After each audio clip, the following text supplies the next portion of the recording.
एक तस्वीर इस समय सोशल मीडिया पर काफी वायरल हो रही है कि भाई पाकिस्तान की जो टीम है कराची बस अड्डे की तरफ में कुछ इस तरीके से लेकर अपना जो राशन पानी है वो लेकर जाते हुए दिखाई दी है। पाकिस्तानी प्लेयर आपके कुत्ते की तरह हार करके आटा का बोरिया ले करके जा रहे हैं। हम अपने प्लेयर्स पर करोड़ों रुपया खर्च करते हैं और आउटपुट उनकी जो है वो आपके सामने ही है। मैं हैरान हूँ कि मैं जब रन्स देख रहा था, जब मैं विकेटें देख रहा था, तो मैं हैरत से बड़ा गुमज़दा हो रहा था, बल्कि गुम हो रहा था कि ये हमारे साथ क्या हो रहा है। भारत आटा भी अभी लॉन्च हुआ ही है, इसीलिए मोदी जी ने कहा कि भैया इनको आटा दाल तो दे ही दो, साथ ही साथ क्योंकि हमने दीपावली की सफाई सही तरीके से कर ली है, इसलिए जाते जाते इनको सोन पापड़ी का एक डब्बा ही पकड़ा दो। मस्त साउथ सिटी मॉल में जहाँ पे मैं बैठी हूँ वेस्ट बंगाल में, यही साउथ सिटी मॉल है और साउथ सिटी मॉल में जा करके मस्त शॉपिंग किया है, मस्त लाखों रुपए की शॉपिंग किया है। अब सऊदी अरेबिया ने दिवाली सेलिब्रेट करना शुरू कर दी है।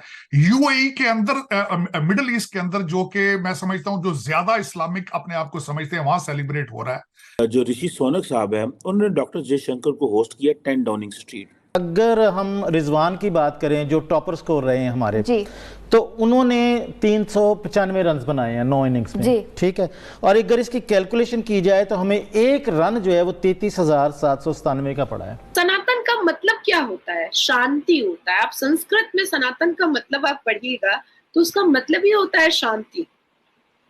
भगवत गीता में क्या पढ़ाया जाता है? मानवता, एकता, प्रेम। इस वक्त मोदी साहब not only he is popular with in India, उनकी टीम स्ट्रांग है। डॉक्टर जयशंकर को देखें और उनकी दूसरी टीम, हर फील्ड में उनकी टीम देखें तो ही इज वेरी कॉन्फिडेंट। दोस्तों, पाकिस्तानी टीम अपना जमीन हार के सबसे पहले भारत में वर्ल्ड कप खेलने के लिए आई थी, क्योंकि उनको ये पता था भारतीय टीम किसी भी हाल में पाकिस्तान में मैच खेलने के लिए नहीं आएगी, पर हमको तो भारत जाना ही पड़ेगा।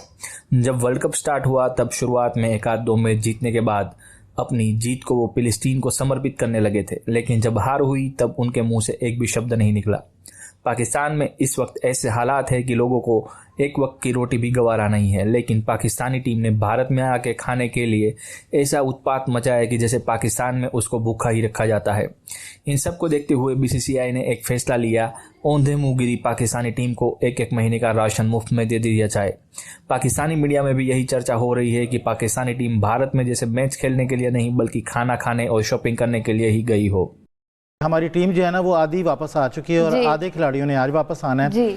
तो वापसी पर जो इनको वहाँ से रेवेन्यू जनरेट हुआ है, जो पैसे मिले हैं ना, वो ये हैं कि $2,60,000 तो उन्होंने वैसे दिया इनको, और एक फ़तह का $40,000 होता है। तो हमारी जो 4 फतेह थी तो $1,60,000 जो है डॉलर हमें फतूहात का मिला है, और जनरली ग्रुप फीस जो है वो ₹1,00,000 मिली है।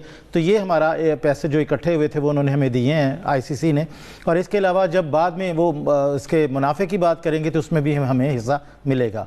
और मैं अपने ऑडियंस को बता दूं कि हमारा जो क्रिकेट बोर्ड है ना, ये गवर्नमेंट ऑफ पाकिस्तान से कोई पैसा नहीं लेता, ये सारे पैसे आईसीसी जो है वो देती है और इससे ही सारे मामला चलते हैं। अब मैं ये सोच रहा था कि ये जो पैसे हैं हम जहां खर्च करते हैं उसकी आउटपुट क्या होती है। मसलन मैं आपको बताऊं कि पाकिस्तान के जो 15 रुकनी खिलाड़ियों का स्क्वाड था ना, वो एक्चुअली 4 कैटेगरी पे था, ए कैटेगरी, बी कैटेगरी, सी और डी कैटेगरी। ए कैटेगरी में 3 खिलाड़ी हैं, रिजवान हैं और शाहीन है और बाबर आजम हैं। अच्छा, इनको मंथली जो है वो 60 लाख रुपया दिया जाता है। हाँ जी। और इनकी जो मैच फीस है वो 1 लाख रुपया है। तो इन्होंने 9 मैच खेले हैं तो 9 लाख रुपया ये बनता है उनका। और 1.5 माह, पौने 2 माह जो है वो हम रहे हैं वहाँ पर, तो उनका जो मंथली पैकेज अगर देखा जाए तो वो बनता है 1,20,00,000 एक खिलाड़ी को। एक खिलाड़ी को 1.5 माह का 1,20,00,000 दिया जाता है और 9 लाख रुपया जो है वो उनकी मैच फीस है। और उनका जो डेली खर्चा है वो डाला जाए तो 45 दिन वहाँ रहे हैं तो वो तकरीबन 4.5 लाख रुपए बनता है एक दिन का खर्चा। तो ये इस तरह से जो कैटेगरी ए के खिलाड़ी हैं ना, इन जिसमें शाहीन है और बाबर हैं और रिजवान है, इन्होंने 1,50,33,000। अब आप ये देखें कि अगर हम रिजवान की बात करें जो टॉपर स्कोर रहे हैं हमारे, तो उन्होंने 395 रन बनाए हैं 9 इनिंग्स में, ठीक है। और अगर इसकी कैलकुलेशन की जाए तो हमें एक रन जो है वो 33,797 का पड़ा है। इमेजिन करें आप, हैरान कर दिया आपने। बाबर आजम की बात कर लें, 320 रन बनाए उन्होंने, ठीक है। और 1,33,50,000 उन्हें मिला है। इसमें, और उनका एक रन हमें 41,719 रुपए का पड़ा है। सितार साहब आप तो बहुत हैरान कर रहे हैं। शाहीन शाह जो हैं उन्होंने 18 विकेटें ली हैं जी, और अगर आप उनकी विकेटों की बात करें तो 7,41,000 की एक विकेट हमें पड़ी है।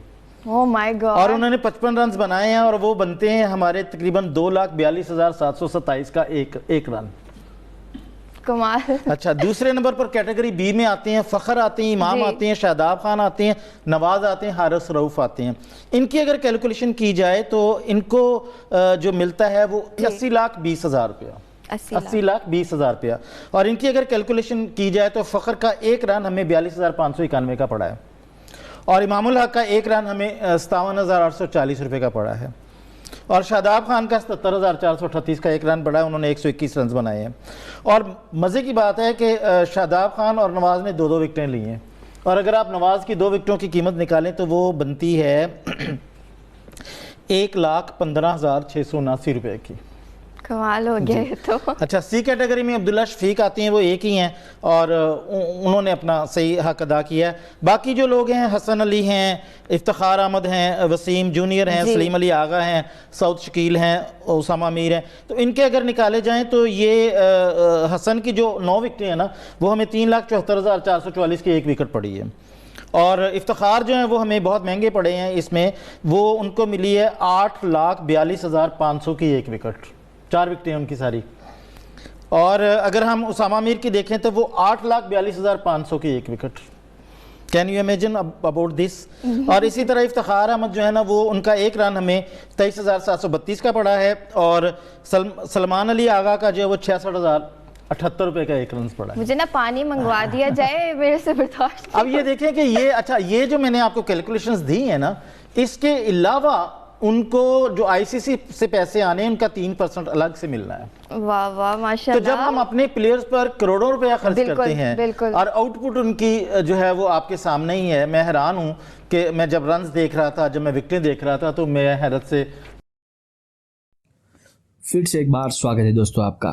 दोस्तों, आप सब जैसे कि जानते हैं पाकिस्तानी टीम सेमीफाइनल के लिए क्वालिफाई नहीं कर पाई, जिसका परचम शुरुआत में ऐसे लहरा रहा था कि जैसे पाकिस्तानी टीम ही इस वर्ल्ड कप में एकलौती टीम हो, दूसरी टीमों को तो वो गिनते भी नहीं थे।